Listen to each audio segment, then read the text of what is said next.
The problem with the idea of truth is, what the hell do you know? Fundamentally, you're ignorant of almost everything. What you know is true if, when you implement it, the object of your desire appeared. Even Mozart went through 10,000 hours before he became a really great musician.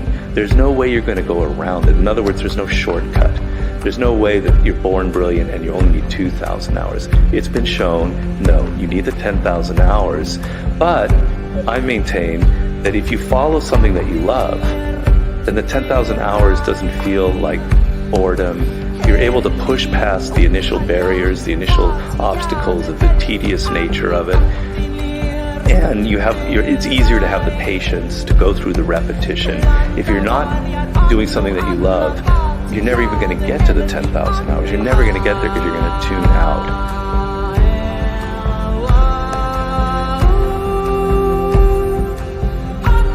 Bear with me. So check it out. Of all the things that I don't remember about 2002, I have a very clear memory of the first time I met 50.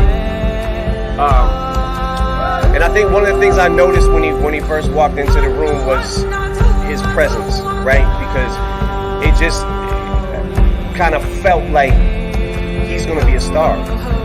Like just the way he carried himself, swagger, everything. Like, I don't know. It just seemed like he was the whole package. Yeah. And what's crazy about it to me is the charisma and the personality, like everything matched the intensity of his music. You know, and that first album is so classic. And the first time I met Fifth, I was, you know, so excited to meet him. So I was just like, I started rapping all his songs to him, and I didn't really let him talk, you know. And I kind of was trying to show him like how into him I was, right? But I think I might have probably overdid it. But at this time, 50 was like, at this point, I had considered myself driven, right?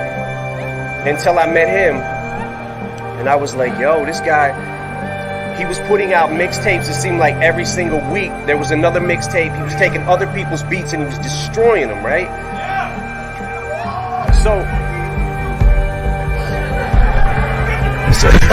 So check it out. I knew that the dude sitting in front of me, sitting across from me, was just different, right? It just seemed like, I don't know, man. Something about him just drew you in. And I think Dre and me knew that if it was gonna work, if it worked on us, that it was gonna work on the rest of the world. And I'm glad we trusted our instincts. So just like that, there you have it. Fueled by wing and a prayer. Now, Sonny, as much as I like heading down the primrose path the rest of the boys, we got work to do. We got a message to get across. One of the saddest things to me is how much music we lose because of the music industry, and the fact that I think there's 8 million D'Angelos out there who decided not to deal with it once they got f***ed over a couple times, and once a couple bad deals got put in front of them, or a couple producers were weird, they said, you know what, I'm cool on this music, I'm gonna go do something else. And they just play guitar at their house now, or they sing for their family or whatever. We've lost some of the greatest musicians ever because of it, I think, and because of not wanting to persevere. And I think some of these people have that deathly feeling of, am I good enough, can I make it, this and that. You want it so bad that fear is poking out, because you can't imagine what would happen if you don't get it. But that means the moments you think are going to be the worst moments aren't that bad for you, because you want it so much worse than you even know. And there's kids who talk to me and I can tell they're like me. The way P just invited me to the club, I invite kids to the club all the time. I'm like, I see it in your face. I know you're me, you know? And like, I think you gotta just depend on that instead of this talent thing. I had a conversation actually with Vince and Corey, Vince's manager, Corey Blacksmith, the other day. We were talking about talent matter. Does talent matter? Is talent the thing that you have to build everything else on? And honestly, there's arguments for both. But I'll say, if you want it bad enough, I'll take the side of you can do anything. Who the fuck fuck is Dr. Mike? Dr. Mike has 10 million Pakistani burner accounts following him. There's not one real person following Dr. Mike. I've been asking people on the street. I've been going, do you know Dr. Mike? Do you know Dr. Mike? Do you know who Dr. Mike is? Who's that? Who's that? Who's that? No, no, no. He's a nobody! Apparently he's upset you weren't at the event. Yeah, no, shout out to Dr. Mike for the support. My point is... Are you ready to be fucked, man? I see you roll your way into the semis. Dios mío, man.